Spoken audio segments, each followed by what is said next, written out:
I didn't think anything of it when Professor Levine asked me to stay after class. It had been a normal Tuesday, and I was half asleep through most of his lecture. The guy behind me spent the whole period whispering stupid jokes under his breath, and I was too busy pretending not to laugh to really take notes. "Eli, hang back a minute," Professor Levine said casually, as people started shuffling their notebooks closed. I glanced up. "Sure," I muttered, trying to sound normal even though my stomach dropped. A few students looked over at me, curious. Probably thought I'd plagiarized something or bombed the last quiz. I gave them a tight-lipped smile and stayed in my seat, watching the room clear out. Professor Levin waited by the door until the last student left. Then, without saying a word, he stepped back in and turned the lock. That click echoed way louder than it should have. I sat up a little straighter. Did I do something?" He shook his head. "No, not at all." He leaned back against the edge of his desk, folding his arms. "You're not in trouble, Eli." I nodded slowly. My heartbeat was too loud in my ears. Let me backtrack a little. Professor Levin, Noah Levin technically, was in his early 40s, maybe late 30s if you went by the lack of wrinkles and the way he still wore Adidas sneakers with his blazers. He had that kind of confidence that didn't need to be loud. Sharp eyes, clean-cut beard, always calm, always collected.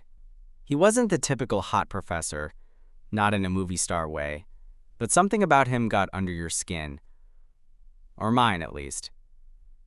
I'd had a quiet thing for him all semester.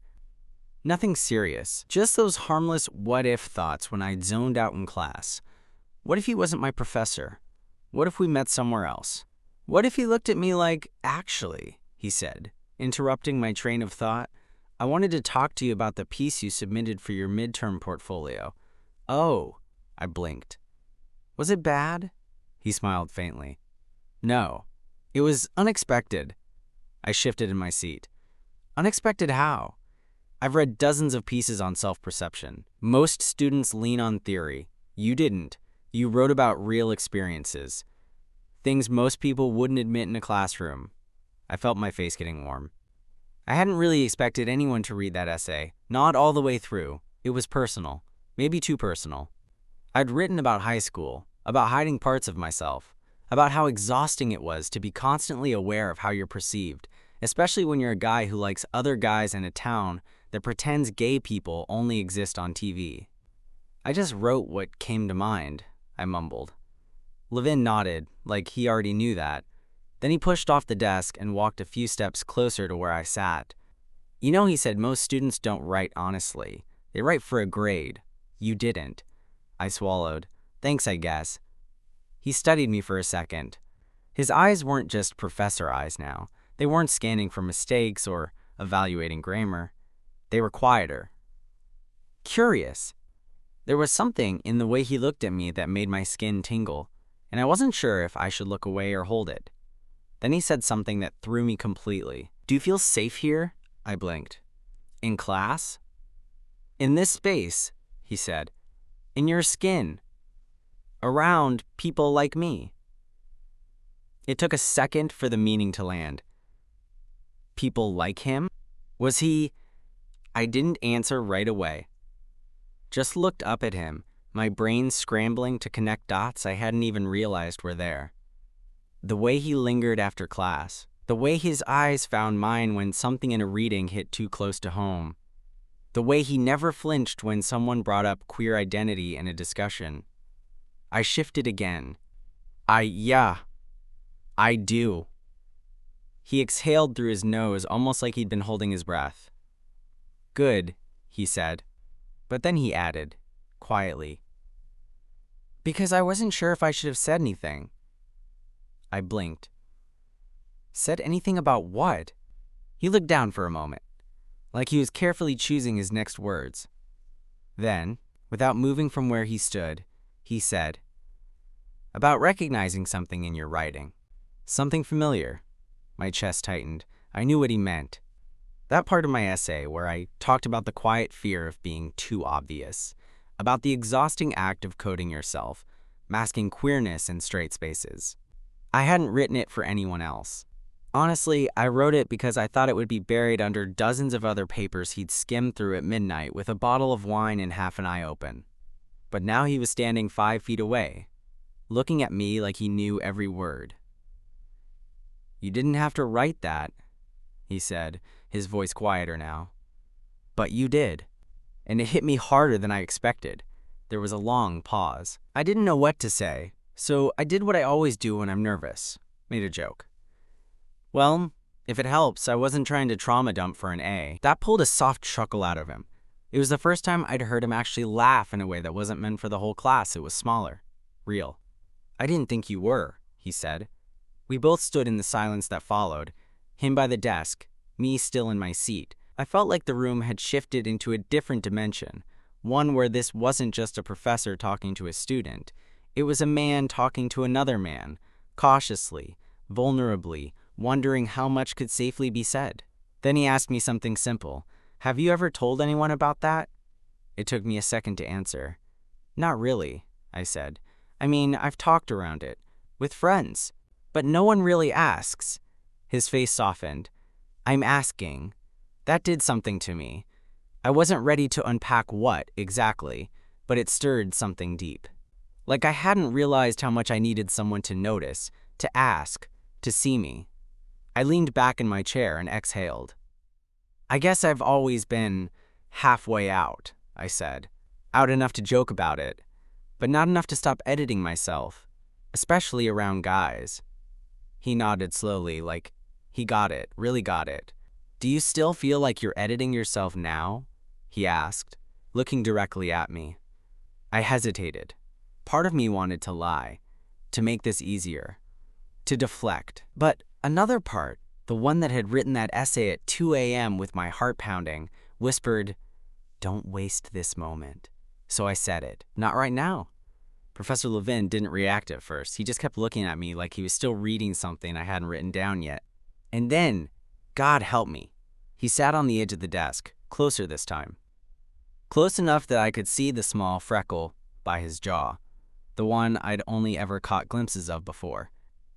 "I don't usually do this," he said quietly, "but I'm going to ask something, and you don't have to answer.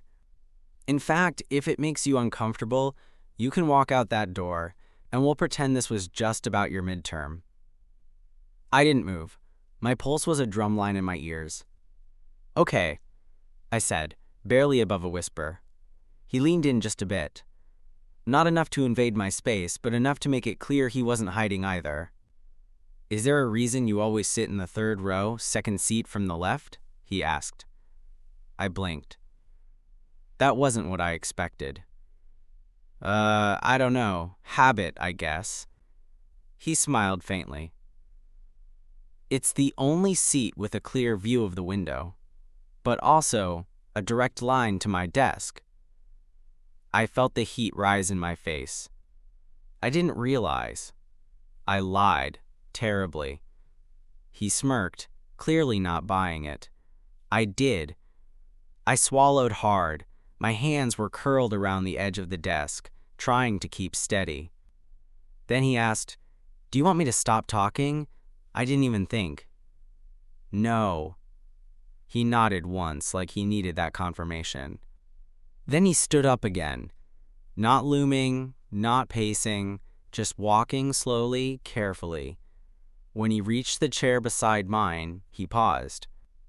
"I think I've been watching you more closely than I should have," he admitted.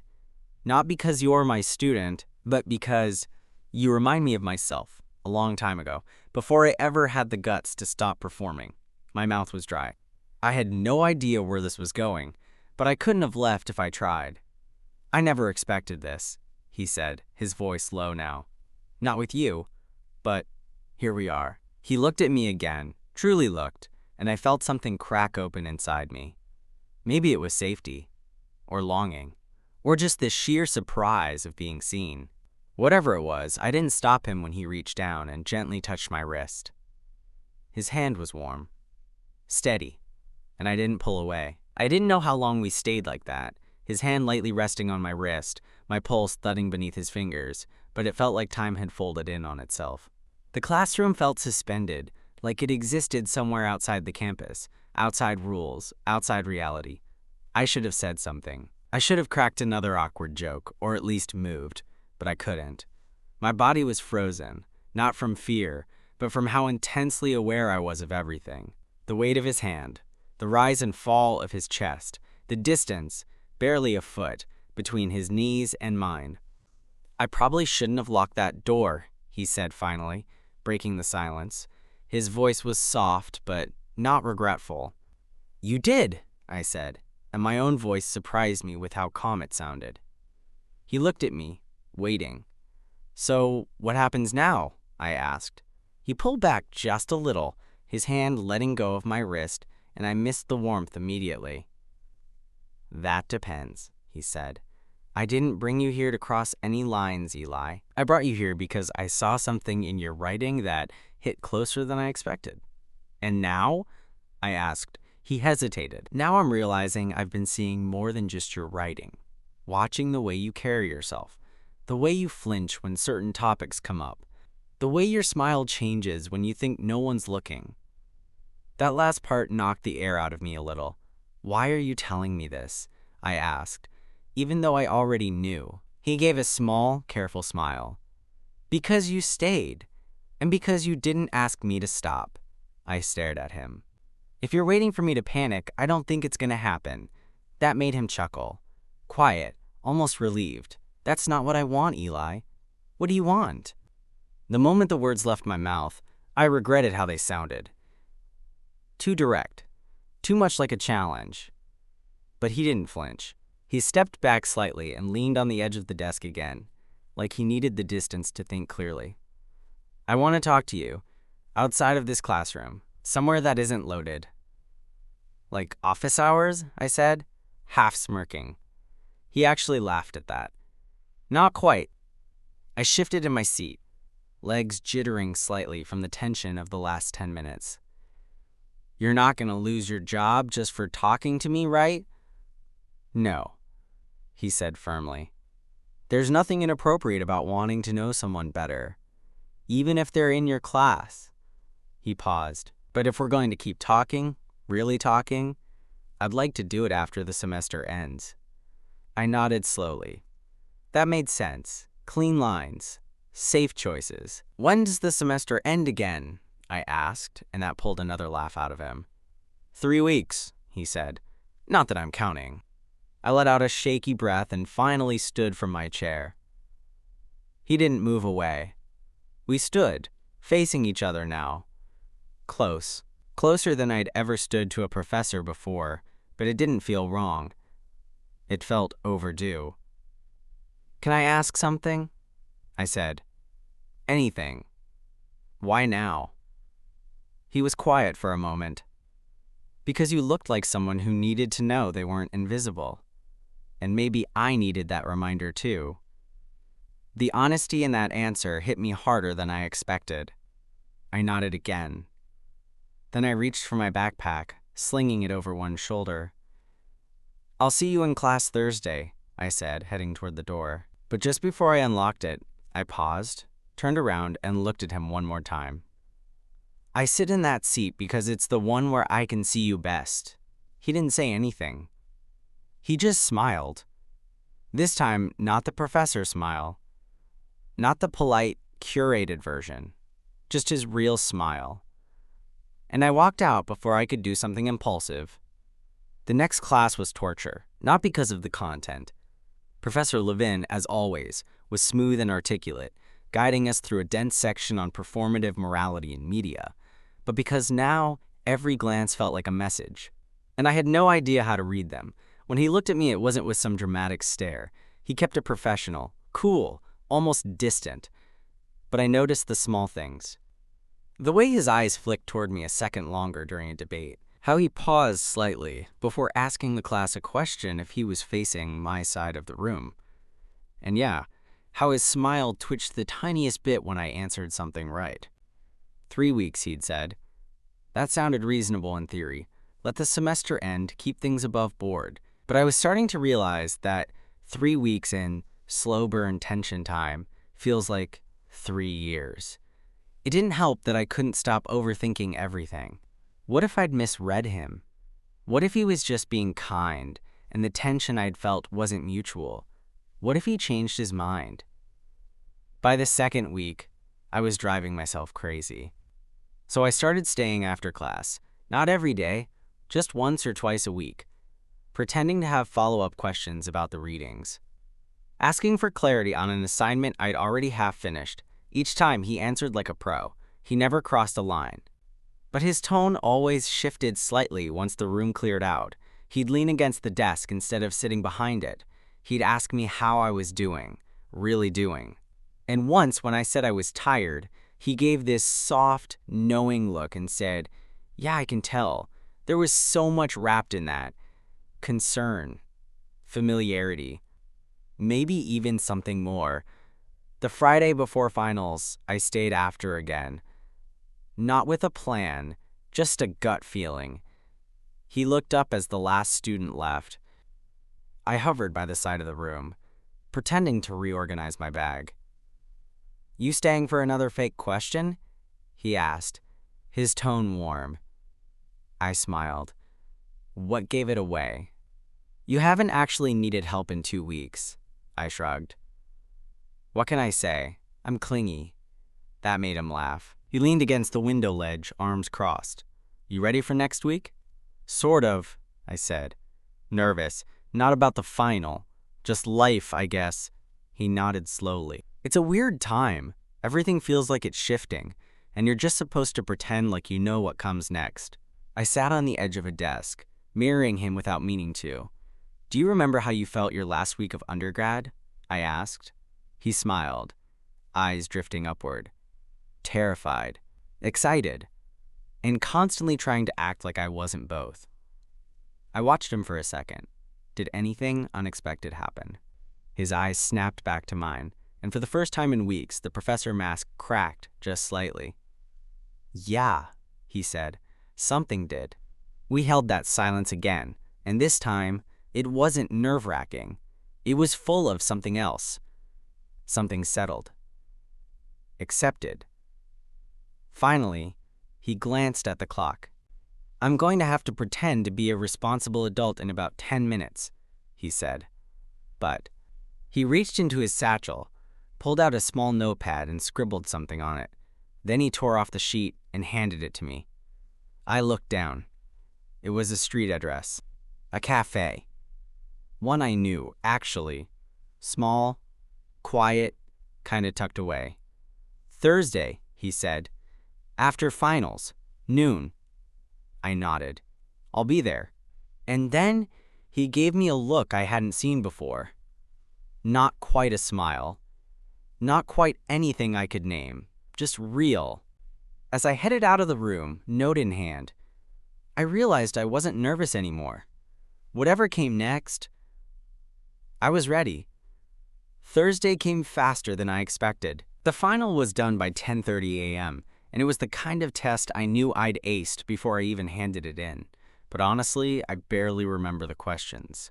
My mind was already 2 steps ahead, fixated on a small cafe tucked between a used bookstore and a dry cleaner on 5th and Juniper. I left campus without saying goodbye to anyone. My friends had already scattered, some packing for summer internships, others heading to grab drinks to celebrate. I walked, headphones in, music low, trying to slow my heartbeat. I got to the cafe at 11:57. He was already there. Professor Levin, Noah now I guess, was sitting outside at a table under a faded green umbrella, nursing what looked like a cold brew. He wasn't in his usual blazer, just a plain black tee, dark jeans, and sunglasses he pushed up when he saw me. I stopped for a second, taking in how different he looked out here. Casual, lighter somehow. "Hey," he said, standing. "Hey," I replied, trying to match the calm in his tone. We didn't hug. That would have been weird. But the way he looked at me, with this quiet kind of warmth, it made the tension in my chest ease a little.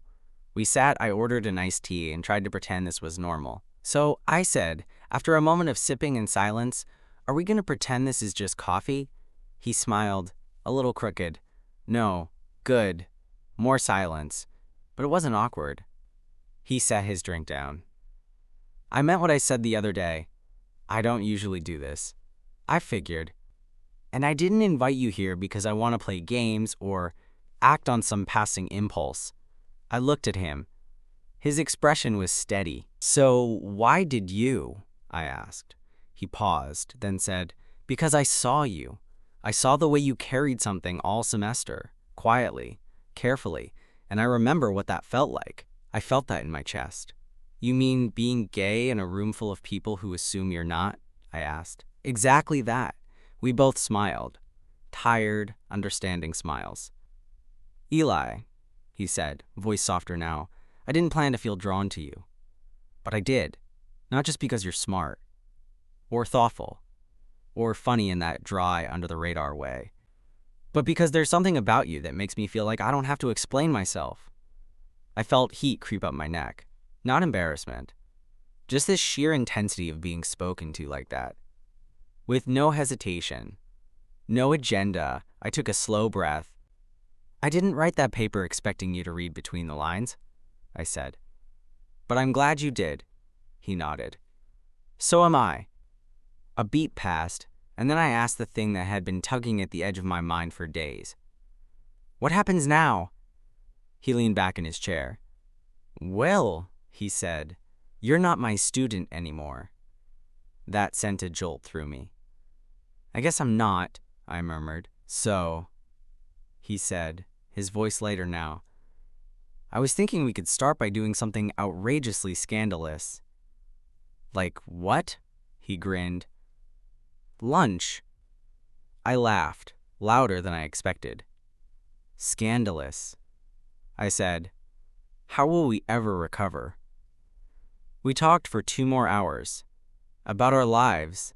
About the books we loved. About what came next. Me applying to grad schools. Him considering a sabbatical to finish writing something he'd started years ago. It was strange how easy it felt. Like we'd skipped a few steps and just landed in this space where everything was possible. As we walked out of the cafe, the sun was warm on my face. He walked beside me, close but not touching. Respectful, still cautious, until we reached the bookstore next door. He stopped, turned slightly, and looked at me. Can I do something? He asked. I nodded, hard in my throat. He leaned in and kissed me. It was brief, gentle, nothing showy, but it was enough to make the world blur for a second. When he pulled back, he didn't say anything right away. He just smiled, and it was the same one from that day in the classroom, unguarded and entirely his. Still okay? He asked. Yeah, I said, breathless. More than okay. The weeks that followed felt like stepping into a different version of my life. One where I didn't have to code switch, shrink myself, or keep my feelings locked in a mental safe. Summer in the city was slow, hot, and weirdly peaceful. I stayed behind to work part-time at the campus library and apply to grad schools. Most of my classmates scattered across the country or disappeared into internships. But I stayed. And so did he. Noah and I kept things quiet, mostly because we wanted to figure out what this even was before bringing the rest of the world into it. The first few weeks were full of awkward excitement.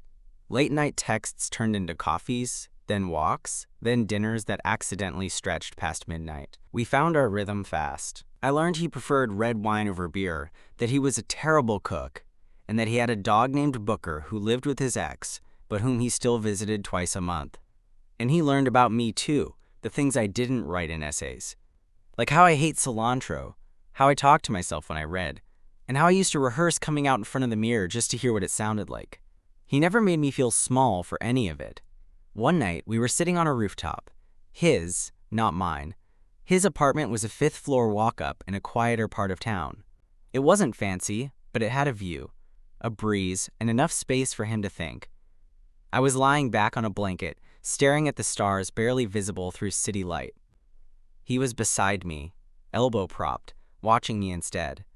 You know, he said, if someone had told me last semester that I'd be doing this with a student of mine, I'd have reported them to the dean. I laughed. So romantic. He smirked. No, I mean it. I had such rigid ideas about what was appropriate, what I could allow myself to feel. But you make me want to rethink some of that. I turned my head to look at him. And How much have you rethought? Enough to be here. That quieted me for a moment. I reached for his hand, lacing my fingers with his. I used to think guys like you didn't notice guys like me, I said. And I used to think I wasn't allowed to. We lay there for a while, fingers tangled, breeze cutting through the city heat, and it felt like the safest place on earth. We didn't label anything at first. Noah was cautious about appearances, about his career, about all the right things. But he wasn't distant, he showed up. He invited me to things slowly. An art show, a movie at an indie theater, even a friend's rooftop party where no one blinked when he introduced me simply as Eli. That night, after a few drinks and a couple of stories I definitely should not have heard about Noah's college years, we snuck out early and walked 3 blocks in comfortable silence. Do you regret it? I asked suddenly, catching him off guard. Regret what? This. Us. Any of it. He stopped walking and turned to me. No, he said. I don't regret you. That stuck with me. By the end of the summer, we were more than something, but less than defined. It was real, but it was still ours, private and protected. One night, over takeout on his couch, Noah looked up from his Thai noodles and said, Would it be crazy if I asked you to come with me to Boston next month? I blinked. Boston? I'm speaking at a conference. Only 2 days. But I don't want to go alone. I studied his face. It wouldn't be crazy, I said slowly, but it might be bold. He smiled. I like bold. Yeah, I said. Me too. The Boston trip changed everything. We'd shared plenty of moments before, long conversations, quiet evenings, even that first rooftop kiss that I still thought about when I couldn't fall asleep. But this was different. It was the first time we stepped out of our usual world. No campus, no cafe, no carefully curated distance. Just us. The conference itself was a blur. Noah gave his talk, something about ethics and media accountability, and I sat in the back, watching him command the room with that calm authority I had first noticed months ago. Except now, I didn't just admire him from afar. Now I knew what his voice sounded like when he was half asleep. I knew the exact way his brow furrowed when he was reading. I knew how he looked at me when no one else was around. We shared a hotel room. It wasn't a big conversation. He booked a king bed, and I didn't question it. I didn't need to. That night, after the dinner with other professors and researchers, where I was introduced simply as a friend, but was clearly more than that, we went back to the room, both slightly tipsy, and lay on the bed, fully clothed, side by side, shoes off. He was quiet for a while. Then he turned to me and asked, Do you feel weird? I looked over. About what? This, he said. Us. The age difference. The power dynamic. All of it.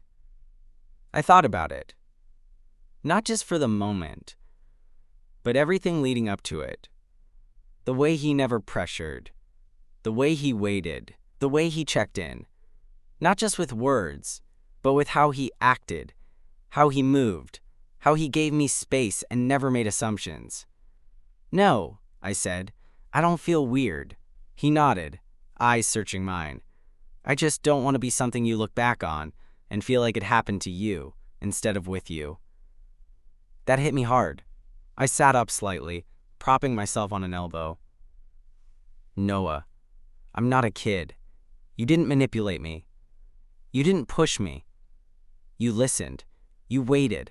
You made me feel like I could be more than invisible. So no, I don't feel weird. He exhaled, and I could tell that meant more than he let on. I leaned down, kissed him softly, and said, Can we stop overthinking this for one night? His hand slid into mine. Yeah, he whispered.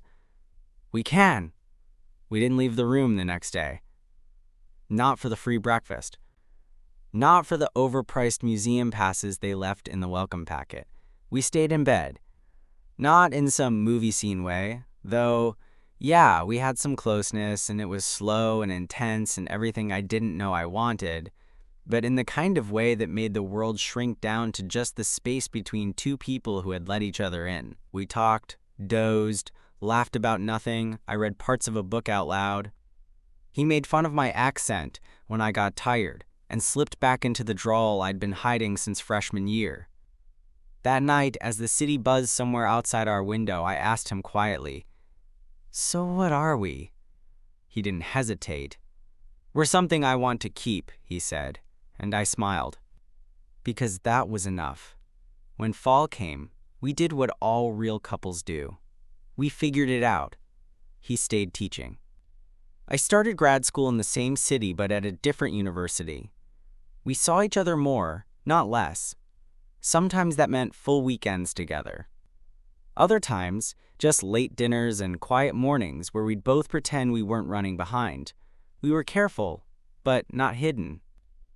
He introduced me to his close friends as his boyfriend. I told my mom about him one Sunday over FaceTime. Her response, "As long as he's good to you, I don't care if he's your professor, your plumber, or your priest." He was good to me, better than I expected. And over time, I realized he wasn't just someone I'd crushed on from the second row. He was someone who saw me, chose me, and kept choosing me. And I kept choosing him right back.